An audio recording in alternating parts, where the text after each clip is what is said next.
This episode contains depictions of graphic body horror and allusions to suicide.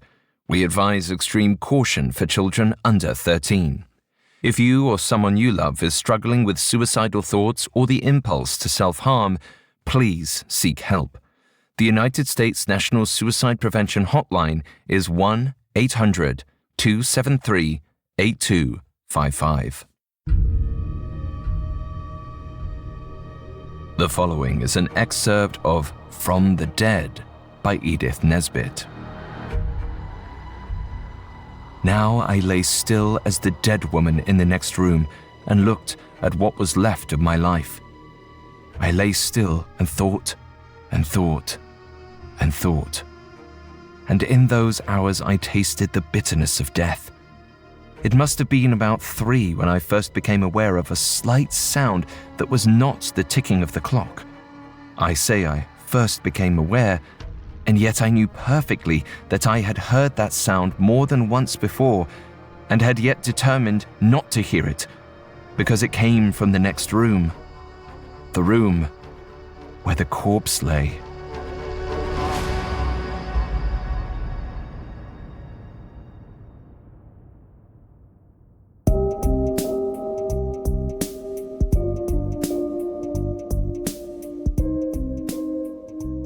Good evening, everyone, and welcome back.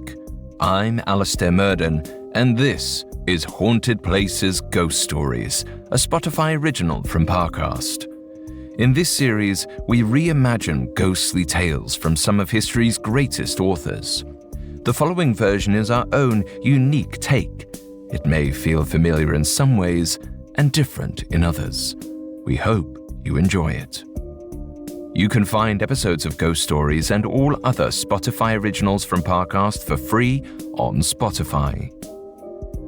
Today's episode is the 3rd installment in our final series, Edith and Edith. In honor of Women's History Month, we're releasing adaptations of Edith Nesbit and Edith Wharton's greatest horror stories. So far, we've met Nesbit's ghoulish statues and Wharton's tragic maid. But today's tale is a bit more intimate. First published in 1880, From the Dead is narrated by its protagonist, a young man of wealth named Arthur Marsh. At first, Arthur seems to be the very picture of a Gothic hero, moody, mercurial, and given to dramatic behavior. The kind of man who would storm off into foul weather or jump into a grave to lament his beloved. But in this instance, it's hard to cradle the corpse of someone you love, especially when it's you who put them there. Coming up, our hero fails his first tragic test.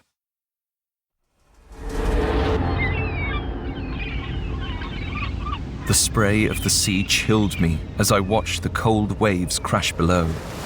I screamed until my voice was hoarse. "Ida! Ida, please! Come back to me!" Only the churning foam answered, hissing in response. "Your fault. Your fault." I looked down at the whitecaps and wondered if that was Ida's dress twirling in the waves. I hoped to God it wasn't. The present tragedy terrified me, but the past was no better. I had lost 2 brides with 1 letter. The first, Elvire, had been in my dreams since we were small. We were fated to be together by the rights and reputations of our families. Mine had money, and hers a title. A cynic might suggest our union was only an attempt to hold on to a seat in the House of Lords, but Elvire and I adored each other. Or at least, I'd thought so. Imagine my devastation when Ida Helmont, the daughter of one of my father's lesser rivals, showed me a letter containing the vows of love my future bride had written to another. Ida's own brother, Oscar. I was beside myself. Not only had I lost Elvire, she'd chosen destitution over my love. Everyone knew the Helmonts had lost their fortune, but Elvira had chosen Oscar nonetheless. And now, I was the laughingstock of the ton. The doors of my life had shut, but then, though I would never have dreamed it, Ida saved me. Sweet Ida Helmont visited me every day. She consoled me, and I grew to love her faster than I thought possible. Soon, Elvira's betrayal was nothing but a memory, and just months after my broken engagement, I began another. I asked for Ida's hand. It was only after our marriage that I learned the truth. After months of wedded bliss, my beloved came to me with a confession. It was about the letter she discovered from Elvira to Oscar. At the time, she told me she'd found it in Oscar's desk. But now she admitted this had been a lie. She forged the letter that set our courtship in motion. "You've ruined my life!" I screamed it so loudly the walls shook. Ida's hands trembled, but she kept her gaze leveled at me. "You cannot mean that." My eyes were hard, my jaw tight. "It is the truth. The life I could have had is dead, murdered by your jealous hand." I have never struck her and never would, yet her hand went to her cheek as if my words had lashed her across her face. At this, my heart ached, but my rage burned hotter. Ida had lied to me, tricked me into marrying her. She had made me a fool. As I stormed off, I could hear the sounds of her sobs. It didn't matter to me. I went into my office and slammed the door. I read facing the window so I could watch the roiling grey sea in the distance just beyond the white cliffs. Nearly half an hour later, I saw her through the gathering fog. Ida was running toward the cliffs. The mist swirled around her with every step. I walked back to our bedroom. My bedroom. There, I found a letter on my pillow. "I looked at you as my god, Arthur. I gave you everything I had. I have done unspeakable things to be with you. But it wasn't enough. I will burden you no further. I will not return to your altar. You're free of me." I didn't want to believe her words. I had no unreasonable demands. I'd requested no pedestal. I'd certainly never wanted her to lie to me, and yet I remembered her preparing my tea for me. She would sit near my feet as I read the paper. She recalled every story I told with equal wonder and admiration. She stayed up with me when I was sick, perched beside my bed, stroking my hair until I could sleep again. She cared about me more than Elvira ever had. Love makes one brave enough to take any risk. Her actions had shown that. I could forgive the rest. I raced to the cliffs. I thought I saw a piece of fabric twisting in the water, but when I looked again, all I saw was churning foam. Something screamed in my ear. Wind or Ida, I didn't care. I screamed back. "Stay! Please stay!" Nothing answered me. When the cold became too much, I instructed the servants to keep searching. They couldn't say where she'd gone. They'd lost her in the fog, they said. She'd simply disappeared. In the days that followed, I willed Ida back to me. And she came. I saw her in my dreams. Her face was swollen, her eyes were red, and her dress was in tatters. In spite of this, she was still so lovely. I tried to take her in my arms, but she wouldn't let me. And when I tried to speak to her, she was silent. I sank to my knees and reached for her, begging her forgiveness. But she always pulled away. I tried to reason with her. I was certain that if she only let me hold her, we would be together again for all eternity. We could be as we'd always been. These dreams continued after that night. each the same as the last. During the day, I did what I could to exhaust myself, so I could spend more hours with Ida at night. Days quickly turned to months, but still, she remained a distant phantom. One night, I saw her in a crumbling version of our house. The walls dripped with some thick substance I didn't recognize, and the windows were covered by swirling fog. Ida's skin was translucent. I could see her heart pulsing in her chest. She lifted her hand. I wanted to go to her, but my legs wouldn't respond. I couldn't let my chance slip away, so I collapsed to the ground and crawled to her. It was my turn to view her as a god. As I approached, she looked down at me with eyes made of stone. I asked for some sign. I needed a way to reach her. But her head tilted upwards, looking away from me. I trembled both from desperation and the cold. Even though we were indoors, the wind whipped around me like it had on the cliffs. Then, finally, Ida looked at me, and though her lips did not move, I heard her scream. My body jerked awake.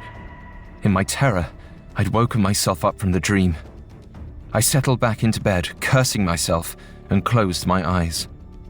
But try as I might, sleep wouldn't come. In the early hours of the morning, a knock sounded at my door. My valet handed me an envelope, a telegram. I could smell Ida on the paper, juniper berries and lavender. My pulse raced as I tore open the letter, my eyes racing over her word. It read, "Come to me at once at Apingshaw Farm in Mellor. I am dying. You must come. Ida." My heart leapt. She must have meant she was wasting away without me.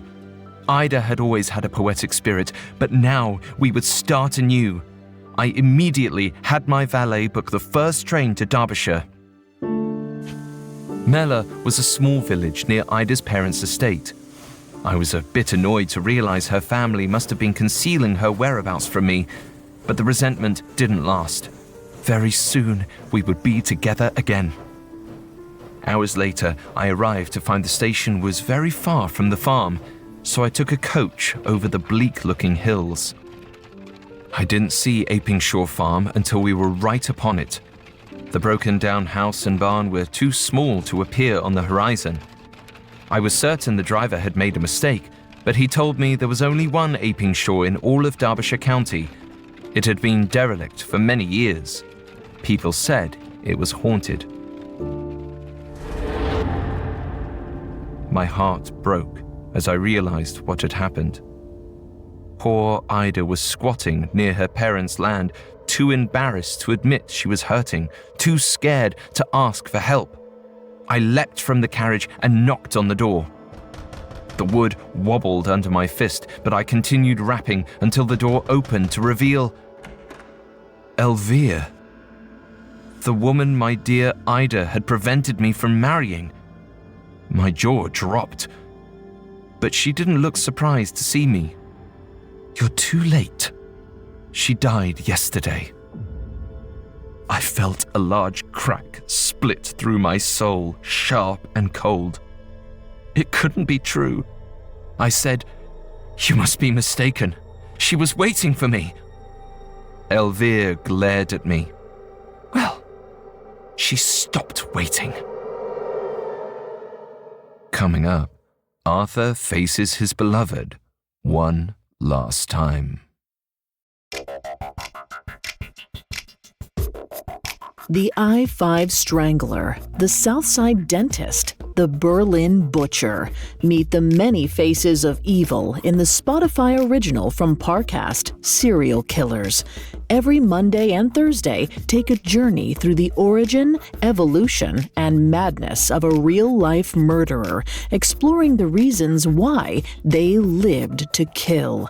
Using extensive research and details you won't hear anywhere else, Serial Killers takes an in-depth look at the horrors beyond the headlines. Killers. With hundreds of episodes available to binge and new ones released weekly, get to know the killers, crimes, and cases that left an indelible stain on history.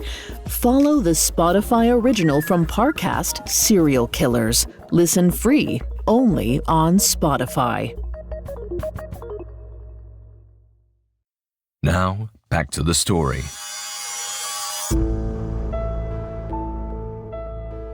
Ida had told me she had done unspeakable things for me, and now I'd done unspeakable things in return. I had wished my wife dead for a lie that let me love her.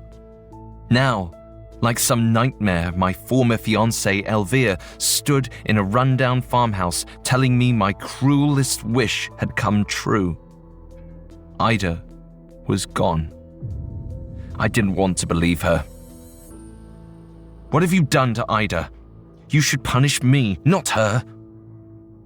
Elvira didn't flinch. "I have only loved her." I couldn't let this lie stand.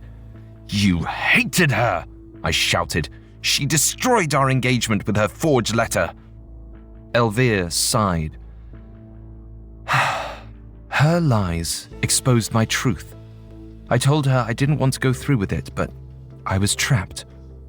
They'd never let me choose Oscar over you, not with the state of his family's finances. She did what I was afraid to do. She saved me. Elvira's meaning was clear. Ida had saved her from me. Elvira continued. "Whatever her faults, Ida was genuine, trusting. She wanted a hero. She got you. That is not her fault." My heart pounded in my ears. I opened my mouth to argue but said nothing. Instead, I wished I could be better. I wanted to be better. I had tried, hadn't I? I cleared my throat. "Where is Oscar?" Elvira crossed her arms. "He's gathering the family. We're burying her tomorrow. You're not invited." I bristled. We were in love. It was a weak defense, but it was true. Elvira's laugh was cold. "If you'd loved her, she would have never come here." I took a moment to examine where here actually was. The house had looked cold and uncomfortable from the outside. The inside was worse. The wallpaper was threadbare, and the embers in the mouldering fireplace gave off no real heat. There was a child screaming somewhere. "He's yours." My head shot back to Elvira. "What on earth are you talking about?" She spoke again in that same matter-of-fact tone. "The screams. That's your child, born last week." Her words sent my head spinning. I couldn't focus. Not on that. Not now. Instead, I pointed to the only exit to the room. Is Ida that way?" Elvira nodded. "Second door on the right." I could feel her disgust as I pushed past her and into a small bedroom. The curtains were drawn, so I had only the smallest sliver of light to see the four-poster bed that dominated the room. And there, resting peacefully, was Ida. She was so beautiful, even in death. Her skin was smooth, almost dewy, and her cheeks were pink, as though she'd pinched them to bring out some color. I brushed my lips against hers. They were cold. But then I felt a small puff of air against my skin. She was breathing. Ida was alive. I tried to pull her to me, but her arms were stiff. When Elvira burst into the room a moment later, I didn't care. Ida was the only thing that mattered. I tried to pry her eyes open with my fingers, but I only revealed the thread that kept them sewn shut. I went to remove it, but Elvira screamed and yanked me away. I shoved her back. "She's not dead! She's not! She breathed!" Elvira stood between Ida and me. That's the air of putrefaction, Arthur. There were tears in her eyes. She wanted to wait for you. She tried. But now you're here and she's rotting. You've hurt her enough. Her words hit me like a freight car.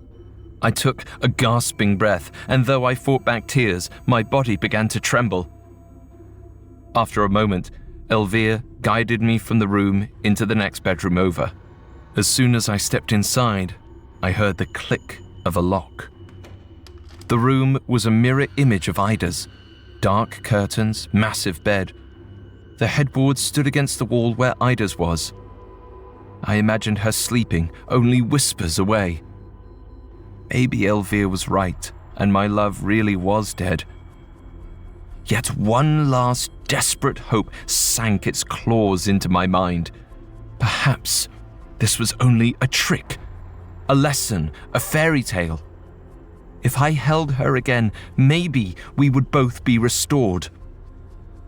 I spent that afternoon lying on the bed, my mind awash with hope and my ears attuned to even the slightest sign of life coming from Ida's room.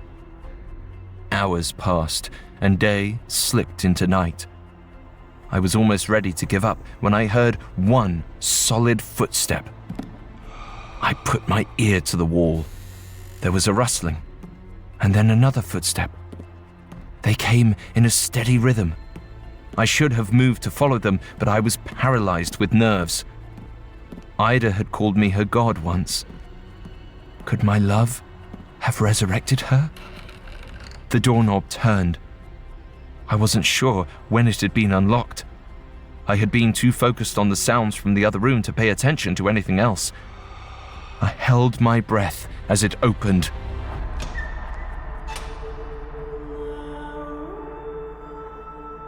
My wife stood in the doorway, framed by a sliver of moonlight shining through the dark curtains. Her lips were red and her cheeks still full of life. But she walked in odd, stilted movements, like a puppet. She reached up to fumble with the thread laced through her eyelids. I wanted to rush to her to say, "Let me do that, darling."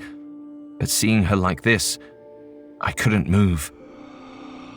Her nightgown was bulging around the middle. I thought at first it was simply an effect of birthing our son, but this was not the shape of a mother who had recently given birth. The bulge was lopsided. Something leaked from beneath her dress. I clutched the edge of the bedsheet as Ida stepped closer. She grimaced as she finally managed to get a hold of the thread holding her eyelids. She tugged each string free. The lids rose to reveal blood-crusted sockets and grey, desiccated eyes. Ida unwrapped the bandage tied at the top of her head. Her jaw fell open, fully unhinged. She winced and adjusted it. Then she spoke in that same perfect voice I knew so well. "You came. I told Elvire you would. She doesn't know how good you are, but I do. Have you seen our son?" A spider crept out of her ear and down her neck. She didn't seem to notice. Her eyes were fixed on me. "Say something, Arthur. We're together again." The words caught in my throat. This wasn't some blessed resurrection. This was something different. This was a dead thing given the kiss of life to haunt me. I didn't feel comforted. I was terrified. My mind was reeling. Would she drag me into death with her? I may hate myself immensely, but I have never wished for that. She was still smiling at me with those same adoring eyes. "Tell me you love me." I tried to hide the tremble in my voice.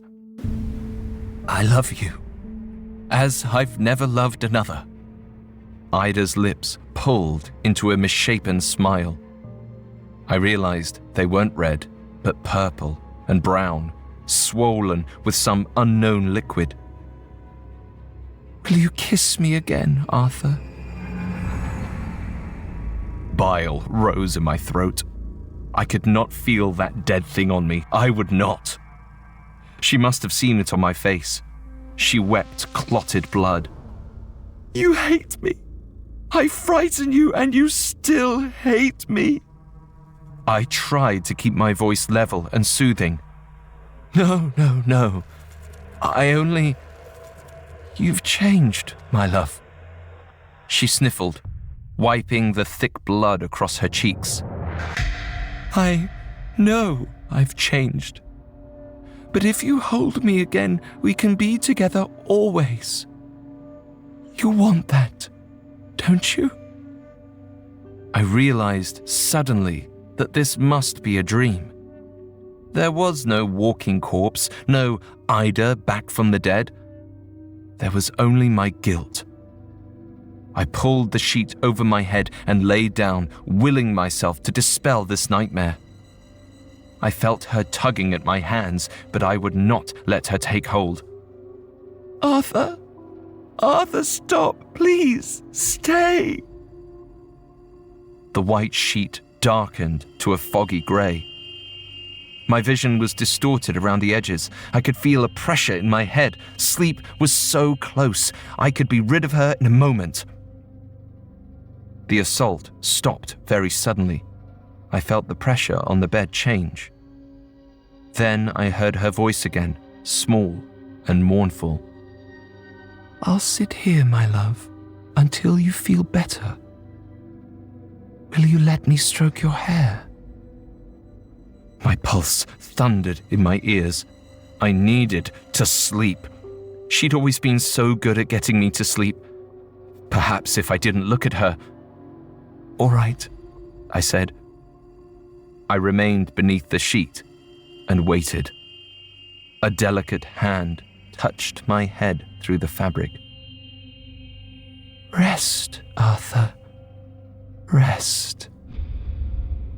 With Ida's macabre blessing, I passed into the deepest sleep I've ever had.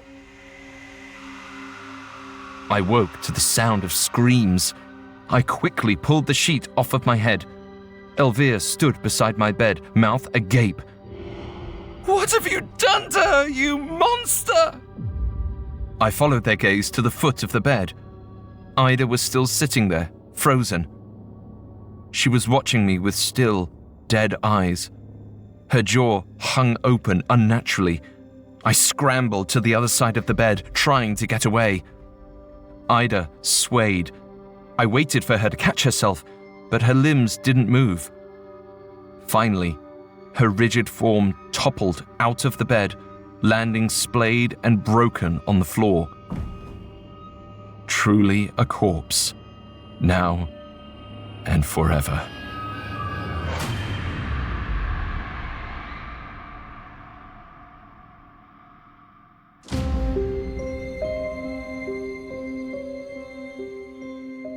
Edith Nesbit's husband, Hubert Bland, rarely supported his growing family and had no interest in being faithful. He once wrote, "Men do not love women, or if they love them as the hawk loves the pigeon, or you love chocolate almonds." It is interesting then to examine Arthur's repeated promises of love for his wife in From the Dead. Ida asked him to prove it by embracing her corpse, and Arthur is certain that if he can manage that, they will be together. But he is too frightened and loses her permanently.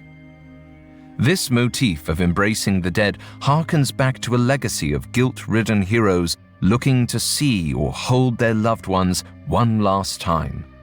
The most notable is Heathcliff in Wuthering Heights, or even Hamlet, who leaps into the grave of his wronged love Ophelia.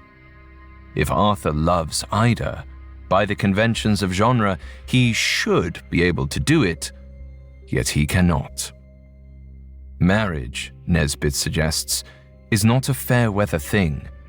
It takes patience, empathy, and effort. You must embrace the people you care about, even at their darkest points. In the end, all Ida wanted was to be loved. If Arthur had seen that sooner, she might not have sought his affection so desperately, even after she died.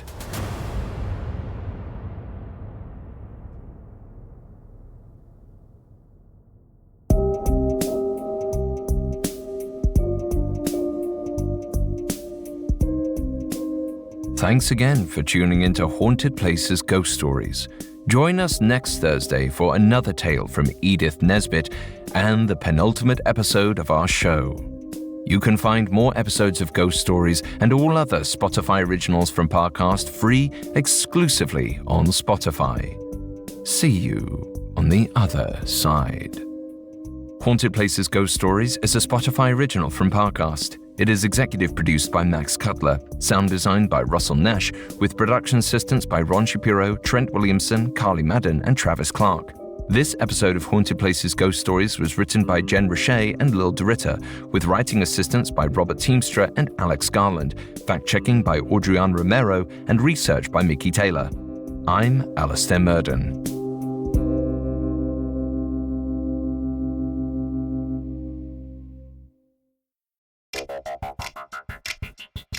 Their names have become larger than life. Their crimes, some of the most heinous in history. Their stories, examined each week on the Spotify original from Parcast, Serial Killers. Every Monday and Thursday, journey past the headlines and into the minds and motives of the murderers who forever changed the face of history. Follow the Spotify original from Parcast, Serial Killers. Listen free only on Spotify.